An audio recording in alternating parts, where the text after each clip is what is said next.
Hello, Onion Creekers. Well, it snowed yesterday and I'm stuck inside today because it's cold and wet outside, and I thought, well, you know what the heck. I'll do part one of a 7-part series on what I think are the key concepts to good ball striking. And this first part, I want to talk about just simply how we're holding the club.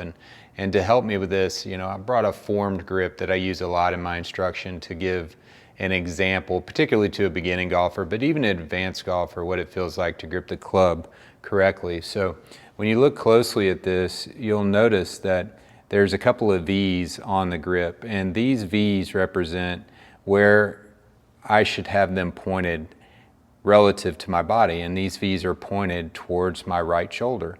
So when I step back and I give you the example, when I put my left hand on the club properly and I put my right hand on the club properly, those V's would be pointing at my right shoulder.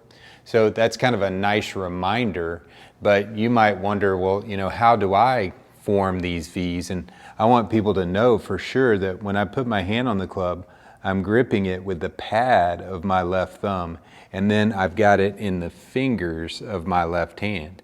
So I tell people sometimes that, and they're like trying to put their fingers, like, no, it's you want to make sure that it's not in your palm where it's real deep. You want it right there in your fingers. So when you look at this, you can see the pad of my thumb is touching, and the gripping in the fingers means it's not touching my palm. That's a good left hand grip. And then when I put my right hand on there, I'm doing what's called a trigger finger, and that forms that second V that you can see right there. And when I get those hands together, I'm positioning myself so that the V's would point at the right shoulder. I also tell people that it's a lot like what you might imagine a quarterback and to take a snap.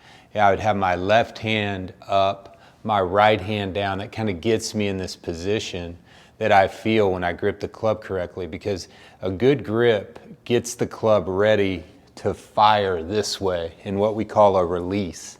And if you don't have the club in your fingers properly, the club won't release. You're holding it actually too tight. So getting that good grip also is about grip pressure. For the club to release, it releases better when you're gripping lightly. So on a scale of 1 to 10, 10 being as hard as possible, 1 being as light as possible, I'm definitely like a 2 to 3 on the grip scale when I'm playing well, and more like a 8 to 9 when I'm not playing so well. So how you grip the club, particularly getting it in your fingers and not your palms, and establishing that grip pressure has a lot to do with your ability to strike the ball well. So I hope those little tips on the grip will help you out. I'll be following up with other key concepts. Thanks.